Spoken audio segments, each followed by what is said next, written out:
નમસ્કાર શ્રોતા મિત્રો, આપણને ઘણીવાર એવી મૂંઝવણ હોય કે આપણે બેંકના જે કામ હોય એ કેવી રીતે કરવા કે બેંકની જે સુવિધાઓ છે એ કેવી રીતે મેળવવી. તો એવા ઘણા બધા પ્રશ્નોના જવાબ આજે આપણને આજના વાર્તાલાપ પરથી મળશે. તો આજે આપણી સાથે ઉપસ્થિત છે લીડ બેંક ઓફ બરોડાના regional manager Shri Jagjit Kumar ji. Sir आपका स्वागत है. धन्यवाद जी सर, आप बैंकिंग से 22 सालों से पिछले 22 सालों से जुड़े हुए हैं. तो बैंकिंग अब पहले जैसा नहीं रहा. पिछले कुछ सालों में बहुत बड़े बदलाव आए हैं, लोगों में बैंकों को लेकर जागरूकता आई है. तो सबसे पहले आपसे ये जानना चाहेंगे कि आज के बैंकिंग में और आज से 10-15 साल पहले के बैंकिंग में क्या क्या बदलाव आए हैं. टेक्नोलॉजी में बदलाव के चलते बैंकिंग में बहुत ज़्यादा बदलाव आए हैं जी. सुविधाएं बढ़ी हैं. इनोवेशन के चलते बैंकिंग सरल हो गई है. लोगों तक बैंकों की पहुंच बढ़ी है. पहले से ज़्यादा जागरूक हैं लोग यहाँ के.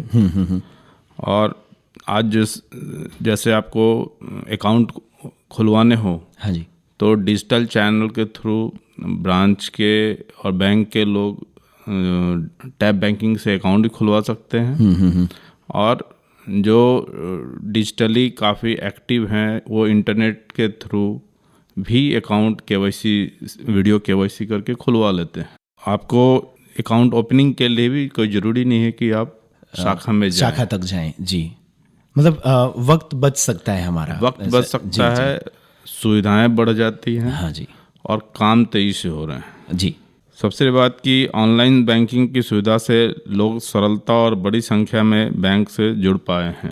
अच्छा, मतलब डिजिटली हो जाने की वजह से लोग अट्रैक्ट भी हुए हैं और अब बैंकिंग का नॉलेज भी लोगों को बढ़ गया है और काफ़ी मास स्केल पे बैंकिंग संभव हुआ है.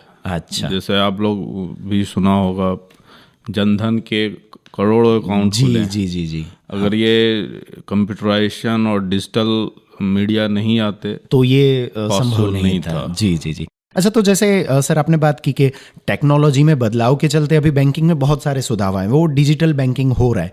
तो डिजिटल बैंकिंग के लाभ क्या है? डिजिटल बैंकिंग के तो सबसे इम्पॉर्टेंट और बड़ी लाभ है जो कि कस्टमर की सुविधाएं बढ़ाती है. जी जी. एक तो है 24/7 आप मोबाइल से या इंटरनेट के थ्रू 24 घंटे अपने बैंक के ट्रांजेक्शन्स कर सकते हैं. राइट. अभी अपने अकाउंट्स का एक्सेस कर सकते हैं. जी. काम की स्पीड भी काफ़ी बड़ी है. जो पहले मैनुअल लेजर में हुआ करती थी, उसके बदला अब सारे कंप्यूटर में रिकॉर्ड्स हैं. राइट. और थ्रू कंप्यूटर, इंटरनेट और मोबाइल चैनल के थ्रू तेज़ी से काम होते हैं. अगर किसी को पेमेंट करनी हो तो 2 मिनट लगते हैं, घर बैठे ही आप पेमेंट कर सकते हैं. QR कोड वगैरह की सुविधा होने से हमें ऑनलाइन परचेज और इवन आपको दुकान में जाके जो परचेज करते हैं उसकी कैश की भी सुविधा हम रखने की ज़रूरत अब नहीं है. अच्छा, मतलब अब साथ में ज़्यादा कैश कैरी करने की भी ज़रूरत नहीं है, वो ज़्यादा डायरेक्ट कैश डिजिटली हो रहा है. करने की ज़रूरत नहीं है. तो ये सब सुविधाएं डिजिटल बैंकिंग के.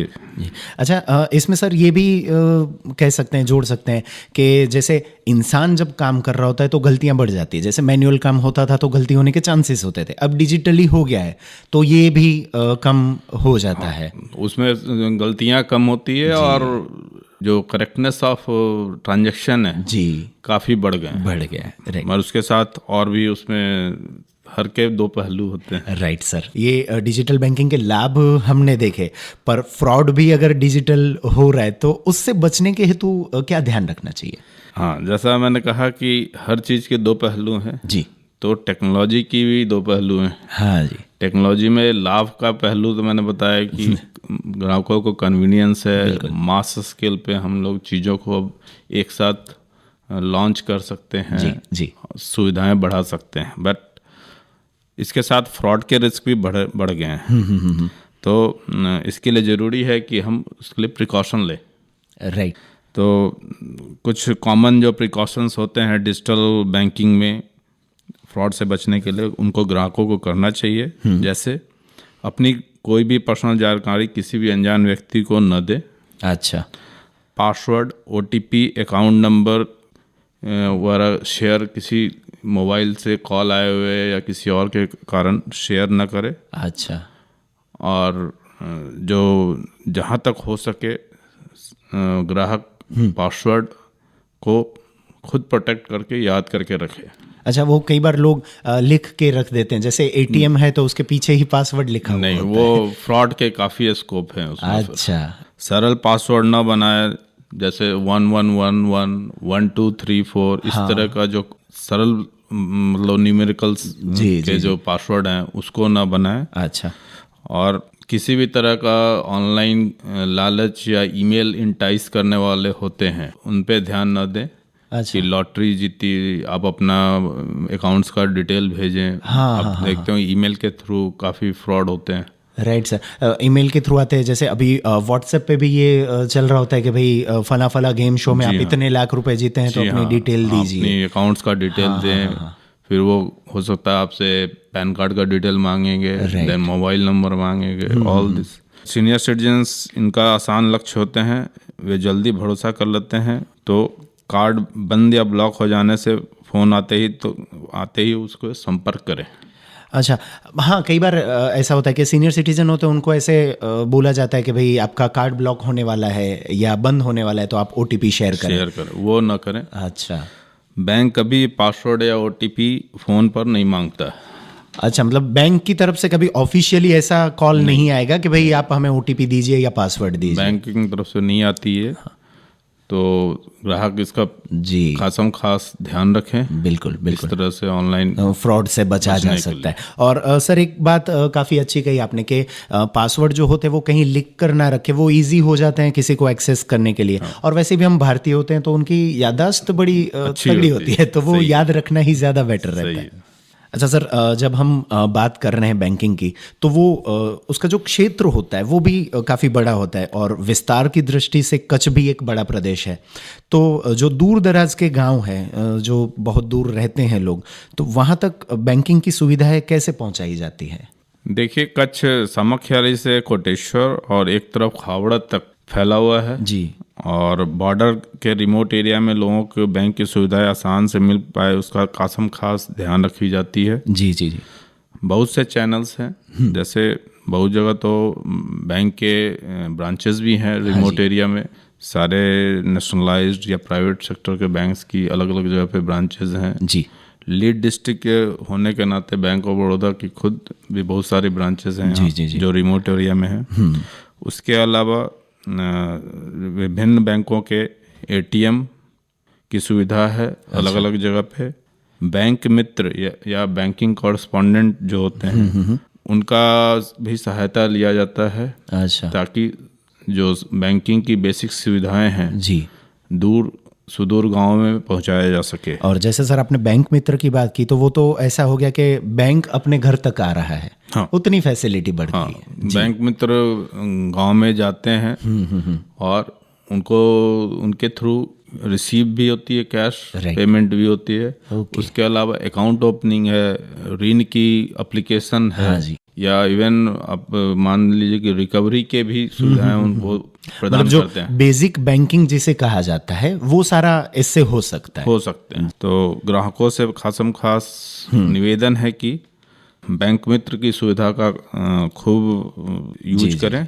कच्छ किसान और जवानों का प्रदेश है, तो दोनों को ध्यान में रखकर उनको बैंक की सुविधा पहुंचाने के प्रयास किए जाते हैं। हाँ, सही बात है। जैसे बॉर्डर एरिया है तो यहाँ पे जवान भी होते हैं, और यहाँ पे बेसिकली खेती ज़्यादा होती है, तो किसान और जवानों का प्रदेश ये कहा जाता है। अच्छा, और सर ये भी अच्छा हो गया है कि जब दूर सुदूर की बात चल रही है तो ऑनलाइन बैंकिंग एक फ़ायदे वाली बात हो जाती है। हाँ। कि अगर वो ग्राहक बैंक तक नहीं पहुँच सकते तो ऑनलाइन बैंकिंग के जरिए वो सारा बैंक का काम निपटा सकते हैं। सुदूर इलाकों के लिए मोबाइल बैंकिंग, ऑनलाइन बैंकिंग दोनों एक ऐसी सुविधा है जो कि बहुत आसान है। अच्छा। आज मुझे उम्मीद है कि जनमानस को ये पता होगा कि बैंकिंग चैनल के थ्रू जी बिजली का बिल, पानी का बिल, ये मोबाइल रिचार्ज है, टीवी रिचार्ज, म्युनिसिपल बिल, ये सब सारे वसूल है। जी जी जी। इवन आपको अगर ऑनलाइन परचेज करने होते हैं वो भी इससे हो सकते हैं। तो सुविधाएं हैं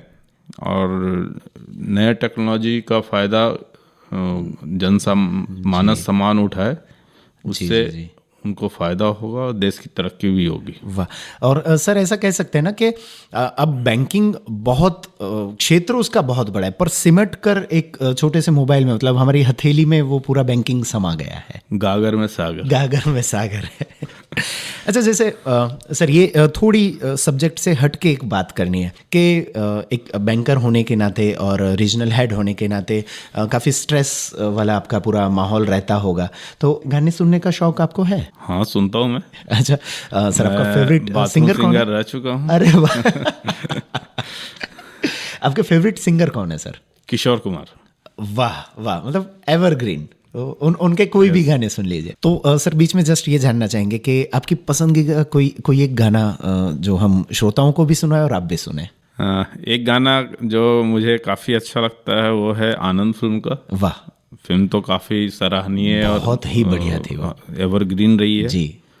गाना का नाम है कहीं दूर जब दिन ढल जाए। वाह, वो काफी उम्दा शब्द है और उसमें किशोर जी ने अपनी आवाज से उसमें जान डाल दी है। कहीं विस्तार की दृष्टि से कच्छ बड़ा है ही, अब धीरे धीरे उसमें इंडस्ट्रियल एरिया भी बढ़ रहा है, तो बैंकों की तरफ से इंडस्ट्रियलिस्ट हैं और उनके जो एम्प्लॉयज़ हैं, तो उनको क्या क्या सुविधाएं दे सकते हैं? Kutch industrial map of India में जिसको कहते हैं काफ़ी प्रोमिनेंट प्लेस ऑलरेडी इस्टेब्लिश कर चुका है और फ्यूचर में भी तेजी से प्रोग्रेस हो रही है। जी जी जी। अभी खावड़ा का जो सोलर प्रोजेक्ट है, हाँ, अब जगव्यापी होने वाले हैं। जी बिल्कुल। अगले 4-5 साल में हम उम्मीद करते हैं कि काफ़ी इसमें काम होंगे। छोटे एमएसएमई के जो एंटरप्रेन्योर्स हैं उनके लिए भी बैंकों में काफ़ी सुविधाएं हैं, जैसे टर्म लोन की फैसिलिटी, हाँ जी, कैश क्रेडिट की फैसिलिटी, प्रोजेक्ट फाइनेंस की फैसिलिटी, जो व्यापारी वर्ग के लोग हैं वहाँ पे ट्रेडर्स लोन कहते हैं वो उसकी फैसिलिटी, जैसे ये सूक्ष्म और लघु उद्योग जो हैं उन लोगों के लिए ये सारी फैसिलिटीज होती है। सरकार के तरफ से बैंक ऑफ बड़ौदा जैसे पीएसबी अलायंस का पार्ट है, तो पीएसबी 59 जो स्कीम है उसके थ्रू एंटरप्रेन्योर्स अपने ऋण सुविधा के लिए एप्लीकेशन कर सकते हैं। अच्छा, और सारे चीज़ों को अगर अपलोड किया जाए तो 59 मिनट्स में उसकी सैंक्शन भी होती है। ये केंद्र सरकार की तरफ से है। उसी तरह बैंकों के पास डिजिटल लीड्स जनरेट करने की सुविधा है, जिसमें एमएसएमई के एंटरप्रेन्योर्स वेबसाइट पे जाके डिजिटल चैनल के थ्रू लीड जनरेट कराएंगे और वो हम ऑपरेटिंग जो यूनिट्स हैं ब्रांचेस या रीजनल ऑफिस के पास उसकी नेक्स्ट डे तक आ जाती है इंफॉर्मेशन जी, कि किसने लीड जनरेट किए हैं और हम उनको कांटेक्ट करते हैं। अच्छा, ताकि जो उनकी फंडिंग की नीड हो व्यापारियों के, एमएसएमई एंटरप्रेन्योर्स के, उसको समझा जाए और सैंक्शन किया जाए। अच्छा, मतलब जो उद्योग साहसिक हैं और उनको कुछ अपना साहस कोई शुरू करना है, तो अब बहुत सोचने की या बहुत सारे हेडेक की कोई ज़रूरत नहीं पड़ती। अपने सारे डॉक्यूमेंट को वो डिजिटली भी अपलोड करके बैंक सामने से अब उनको कांटेक्ट करता है कि भाई आपकी ये नीड है। हाँ, गुड। आप डिजिटली अपलोड करके बैंक के चैनल्स हैं, पीएसबी के 59 के वेबसाइट हैं, दोनों पे आप कर सकते हैं और हम फिर आगे जाके कांटेक्ट करते हैं सामने से कि हाँ आपकी क्या नीड है। उसी तरह जो छोटे इंडस्ट्रियलिस्ट को एक और इम्पॉर्टेंट जो सुविधाएं चाहिए होती है वो है उनके कर्मचारियों से रिलेटेड भी है। तो कर्मचारियों का सैलरी अकाउंट, उसके साथ कर्मचारियों की लोन की सुविधाएं जो होती है, जैसे कार लोन हो, हाउसिंग लोन हो, पर्सनल लोन हो, ये सब भी चाहिए होता है, बैंक प्रोवाइड कराती है। मतलब इंडस्ट्री है तो उसका जो पावर होता है, मैन पावर, वो एम्प्लॉय होते हैं, और उनकी भी फैसिलिटी जो बैंक है वो पूरी कर सकती है। जरूरी है। जी जी जी, वो जरूरी है, बिकॉज कहीं ना कहीं जो इंडस्ट्रियलिस्ट की एक सबसे इम्पॉर्टेंट जो कंपोनेंट है प्रोडक्शन में, जी जी जी जी, या मार्केटिंग में उसके बाद, वो है उनका मैन पावर। Right sir. अगर मैन पावर को सुविधाएं मिली हुई है उनके, तो they will devote more on right, manufacturing. Right. और जैसे आपने वो सैलरी का उनको बताया, तो कोई भी कर्मचारी होगा तो उसकी पहली ख्वाहिश ये रहेगी कि वक्त पे उनको सैलरी मिल जाए। तो जैसे बैंकिंग में अभी ये फैसिलिटी भी है कि जैसे इंटरनेट पेमेंट गेटवे के थ्रू वो अपलोड करा सकते हैं वो सैलरी भी, ओके। और कर्मचारियों को भी जैसे क्रेडिट कार्ड की, लोन की, अदर लोन की भी सुविधाएं हैं। इंडस्ट्रियलिस्ट को एक और चीज़ होती है, जीएसटी पेमेंट वगैरह की भी सुविधाएं बैंक के थ्रू मिल जाती है। तो सर ये जैसे इंडस्ट्रियलिस्ट की बात हुई, तो हमने किसान की बात की, जवान की बात की, अब आम इंसान की भी बात करें तो जो आम आदमी होते हैं, जो हर रोज़ का कमा कर खाते हैं, या जो मध्यम वर्ग के लोग हैं, तो उनकी भी ज़रूरतें कई सारी होती है। जैसे उनका जो काम है, छोटा मोटा जो रोज़गार वो कर रहे हैं, वो घर है खुद का या गाड़ी, तो अब बेसिक नीड है, तो उन सब के लिए बैंक क्या सुविधा दे सकती है? देखिए, जो डेली के रोजगार वाले हैं, जैसे हमारे ठेला पे सब्जी बेचते हैं या कुछ और लगा के फास्ट फूड बना के खिलाते हैं, वो उनके लिए काफ़ी अच्छी स्कीम आई है जिसको सारे बैंक इम्प्लीमेंट करते हैं। वो है पीएम स्वनिधि योजना। स्वनिधि योजना, जी जी जी। इसके थ्रू हजारों, कच्छ जिले में भी हजारों लोन हुए हैं, और उनको विश्वास दिलाया गया है कि जो बैंक्स हैं या सोसाइटी है वो उनको केयर करती है। इसके पहले फॉर्मल नहीं थी, स्वनिधि योजना के थ्रू इसको काफ़ी जोरदार ढंग से लिया गया है, और इसमें काफ़ी अच्छे सक्सेस रेट भी बैंकों को मिले हैं। अच्छा, और बैंक एक बहुत इम्पोर्टेंट माध्यम हो जाता है इसके लिए। जी जी जी। उसी तरह जो बहुत छोटे इंटरप्रेनर्स हैं, प्रधानमंत्री मुद्रा योजना के थ्रू उनकी लोन हो सकती है, जी जी जी, ताकि वो अपने पैरों पे खड़े हो सके, तो उसकी भी सुविधाएं हैं। मतलब वो जो आत्मनिर्भर भारत की बात है, उसमें कहीं ना कहीं ये सारा बहुत बड़ा एक रोल प्ले करता है, ये सारी चीज़ें। ऑटो लोन चालकों को ऑटो परचेज के लिए भी हम लोन देते हैं। इस तरह के ढेर सारे हैं जो कि मध्यम और छोटे वर्ग के जो सेल्फ एम्प्लॉयड लोग हैं उनके लिए है। किसानों के लिए पाक धिरान, एग्री टर्म लोन, जैसे इलेक्ट्रिकल मोटर, हाँ जी, ड्रिप इरिगेशन, ट्रैक्टर, खेती के साधन, बीज, फर्टिलाइज़र, इन सब के लिए बैंक की लोन की सुविधाएं हैं। मतलब किसानों की जो भी बेसिक नीड होती है वो सारी बैंक से ये पूरी हो सकती है कि उसको अपना खेती बाड़ी बढ़ाने के लिए जो भी चाहिए, खेती बाड़ी बढ़ाने के लिए। उसके साथ तत्काल की भी योजना है जिसमें इमरजेंसी यूज के लिए टर्म लोन दी जाती है। उसी तरफ जो उनके पशु के लिए अलग से, जैसे स्कीम अलग अलग बैंकों में अलग होगी, बैंक ऑफ बड़ौदा में BHF KCC के नाम से जानी जाती है। वो उसके लिए पशु के लिए दी जाती है। Right sir. तो इस तरह की सुविधाएं किसानों के लिए भी हैं। घर या गाड़ी के लोन की प्रोसेस अब सरल हो गई है। हाँ जी, और ज़रूरत के हिसाब से सुविधाएं उपलब्ध कराई जा रही है। मध्यम वर्ग को भी housing loan, car loan, personal loan, credit cards, इन सब की सुविधाएं हैं जो कि हम प्रोवाइड कराते हैं। अच्छा, मतलब अब सर ये कह सकते हैं कि बैंक जो है वो अब हर किसी के जीवन से कहीं ना कहीं जुड़ा हुआ है। जैसे एक हिस्सा ही बैंक बन जाता है। जो भी आपके जो काम है या आपका जो बिजनेस है, घर की ज़रूरतें हैं, वो सारी कहीं ना कहीं बैंक से जुड़ी हुई हैं और वो पूरी हो रही हैं। इकॉनमी में बैंकिंग सेंट्रल पॉइंट होते हैं, हब। इंटायर ह्यूमन बीइंग और ह्यूमन सोसाइटी की एक्टिविटी है, इकोनॉमिक एक्टिविटी पे होती है टिकी हुई। बैंक तो सारे जगह जुटे हुए हैं, नेचुरली उसमें बैंक का रोल आता ही है हर एक्टिविटी में। अच्छा सर, ये बीच में एक छोटा सा वापस एक ब्रेक लेंगे और उस ब्रेक में ये जानेंगे कि एक और गाना आपकी पसंद का, किशोर कुमार तो आपके फेवरेट हैं ही, पर उसके अलावा अगर कोई एक और गाना मैं बताऊंगा जो कि मुझे बहुत अच्छा लगता है, वो मुकेश साहब का है। वाह। गाना का स्टार्टिंग में लाइन है, कभी कभी का गाना है वो, जी जी, मैं पल दो पल का शायर हूँ, पल दो पल मेरी जवानी है। वाह। पब्लिक है वो बैंक शब्द जब सुनते हैं तो पहले दो विचार आते हैं दिमाग में। एक होता है लोन और दूसरा आता है बचत, सेविंग्स। तो आज के समय में बचत का कितना महत्व है? बचत शुरू से ही काफ़ी महत्वपूर्ण रहा है। इकॉनमी एज ए होल बचत के द्वारा ही इन्वेस्टमेंट होती है। इकोनॉमिक साइकिल में वो आते हैं, इन्वेस्टमेंट थ्योरी में आते हैं, सेविंग एंड इन्वेस्टमेंट। तो आम जनता के लिए भी जब आप सेव करते हैं तो आप इन्वेस्ट करके एसेट बनाते हैं जी। तो बचत ज़रूरी है। आप बचत एक ऐसा है जो कि आपको बुरे वक्त में भी काम आती है। मेडिकल इमरजेंसी हो गई या और कुछ हुआ तो आपको इमीडिएटली फॉल बैक जिसको कहते हैं कि आप उस बचत से आप निकालेंगे और यूज करेंगे और प्रॉब्लम को सरपास कर लेंगे। जैसे रिसेंट एग्जांपल ये महामारी जब आई कोविड का हुआ तो हम ये सारी चीज़ समझ पाए। कोविड में बहुत लोगों की माली हालत काफ़ी खस्ता हुई, इसलिए कि कॉस्ट ऑफ हॉस्पिटलाइजेशन काफ़ी हाई भी हुए थे। जी जी जी। और कहीं न कहीं बचत जिनके पास अच्छी रही तो वो उसको आराम से शॉक को झेल पाए। जी जी जी।